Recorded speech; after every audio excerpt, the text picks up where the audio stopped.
up there on a day when they start spraying the skies, and he locates those planes. He sits, he could be at his house doing this because these guys are spraying all day, hours at least. So when he notices at his convenience, because that's the kind of boss I would like to be, just keep it loose and natural. I don't need to be breathing down anybody's neck. He's a pilot. This guy is going to be a responsible, conscientious person. I'm not going to hire anybody that isn't. I'm not going to hire anybody that's hard to work with. And I'm going to hire somebody that gets it, gets what I'm trying to do here. Okay, and I'm going to follow all the rules and regulations of the FAA. In other words, this project is going to be 100% on the up and up. I'm going to go by the rules. Nothing is going to happen outside of law. No lawlessness involved here. This is strictly a private enterprise. So by the rules of commerce, if they try to stop this project, they're stopping commerce. Okay, here's what we're doing. The fighter jet goes up and stays at the regulated distance, no closer than he's allowed to by law to these tracking these giant jumbo jets, these giant airliners that are equipped to spray the skies, as we all know, with God knows what concoctions. We presume it's aluminum and barium and strontium and sulfur sometimes, different concoctions depending on what kind of weather mix they're creating. We don't know really. So the fighter pilot goes up, tracks these planes as close as he can. He wants to get ahead of them.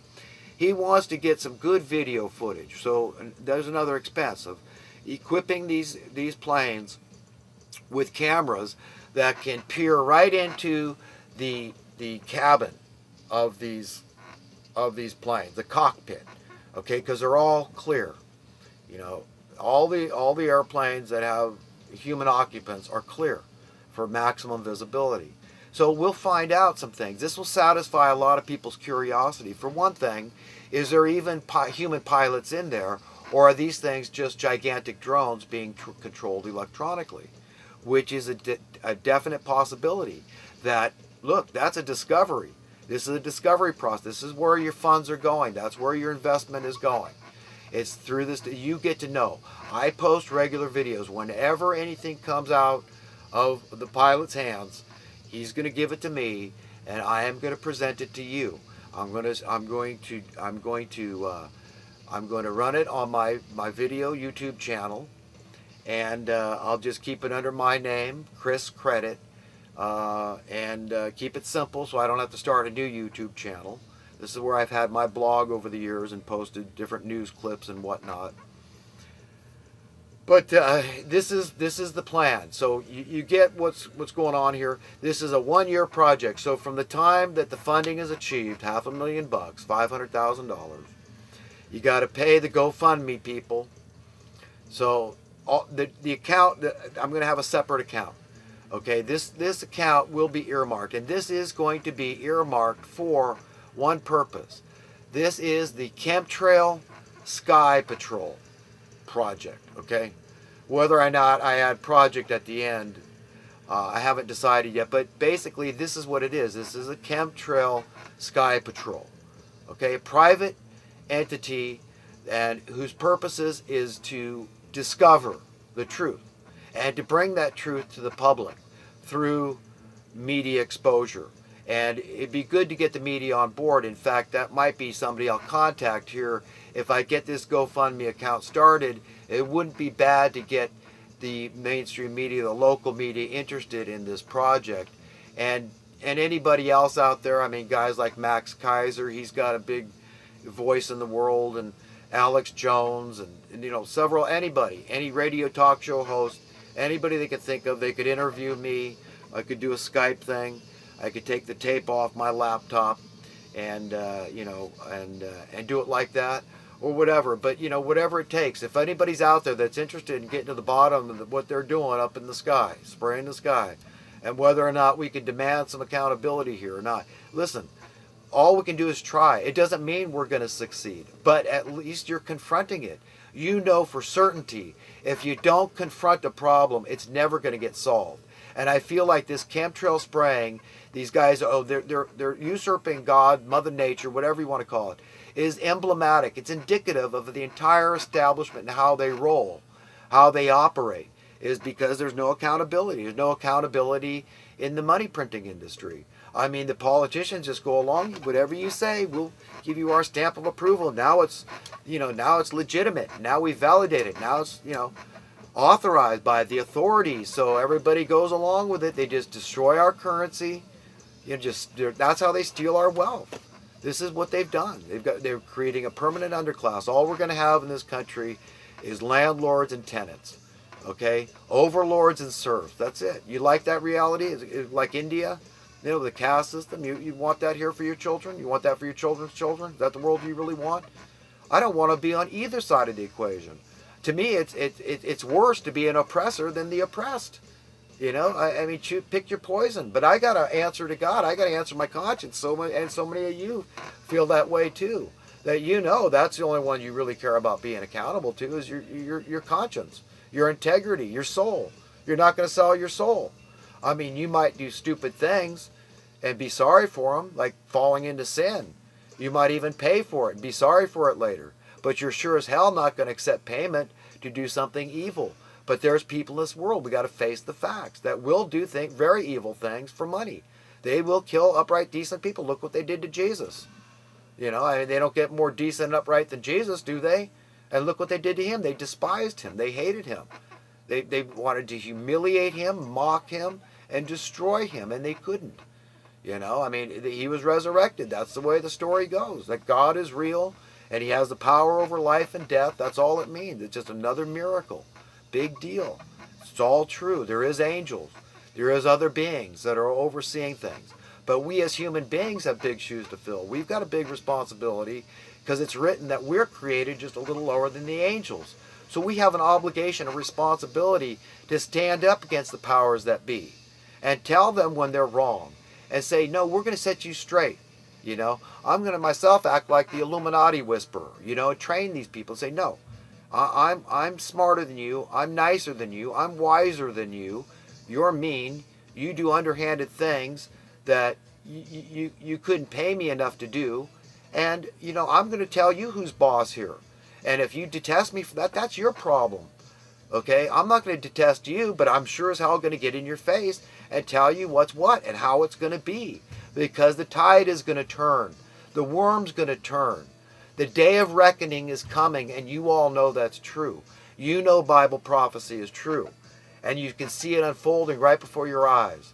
That it's going to happen. That the will of God is going to build up and build up. It's just the light of truth is descending more and more every day upon the earth. And it's going to wash through it. Just like the leaven in bread. The yeast is going to go through all the dough. And the whole loaf is going to rise to the occasion.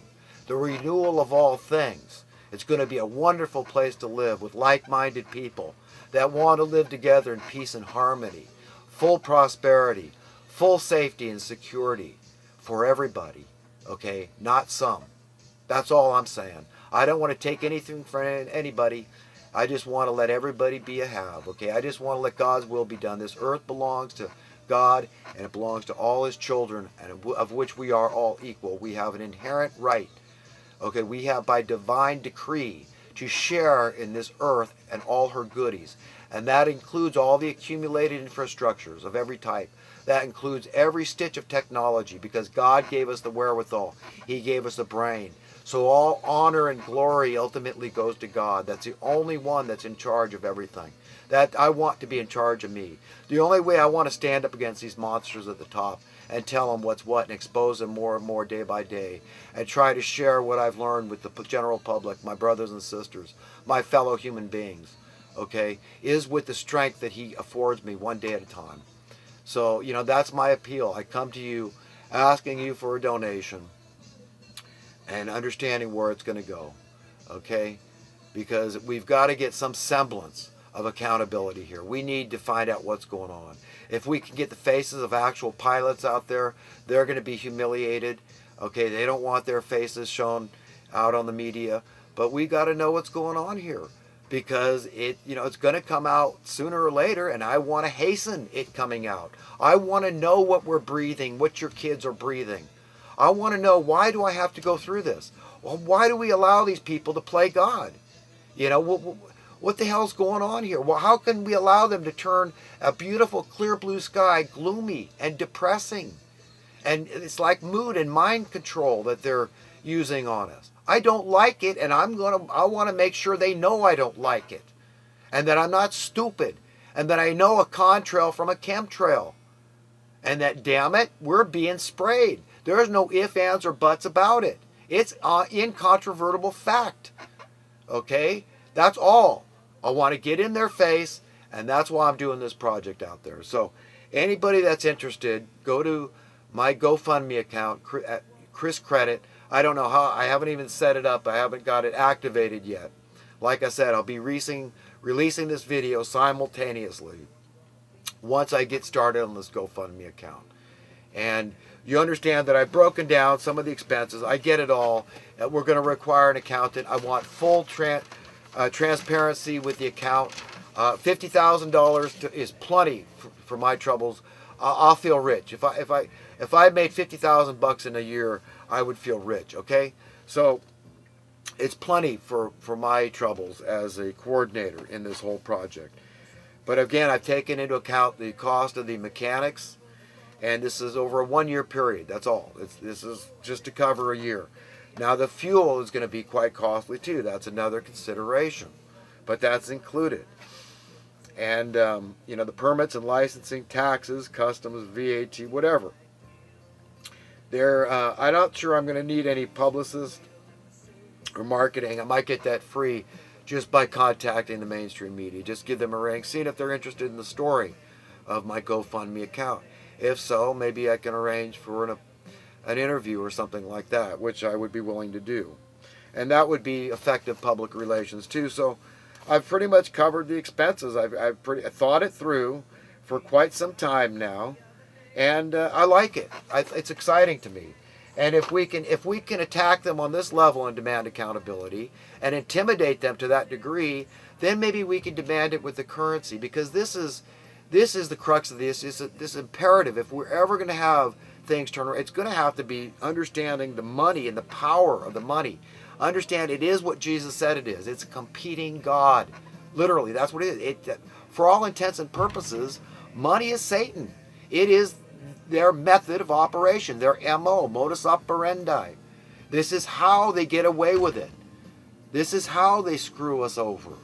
It's through creating this horrible situation where they're really committing genocide on the public. Oh, you can't afford to eat organic, so you got to buy GMO, or you got to buy foods with chemical spray. You're the poor people, so you don't deserve to have as good. But it's the opposite is true in the realm of divinity. Looking through God's eyes, actually, what does the Bible say about rich and poor? It's harder for a rich man to go to heaven than for a camel to fit through the eye of a needle.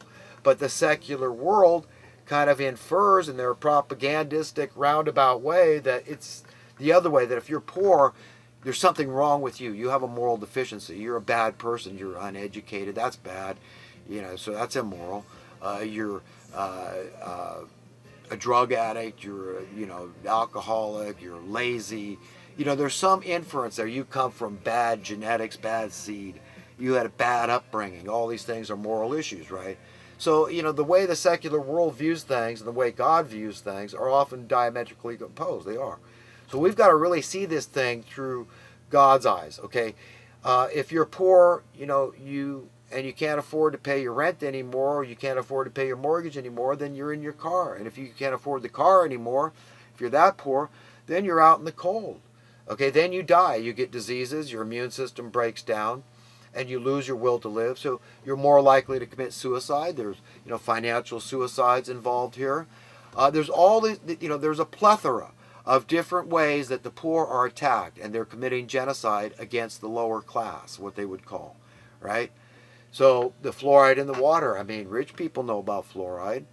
The vaccines. Did you know that the most affluent neighborhoods in America, the most educated neighborhoods in America, this came out on a mainstream media news report. In fact, I ran it on my YouTube channel. They have the lowest levels of vaccination, okay? And, rich people, typically educated people, know about fluoride, so, they avoid the fluoride when the poor people are eating it, okay? Do you understand how this works?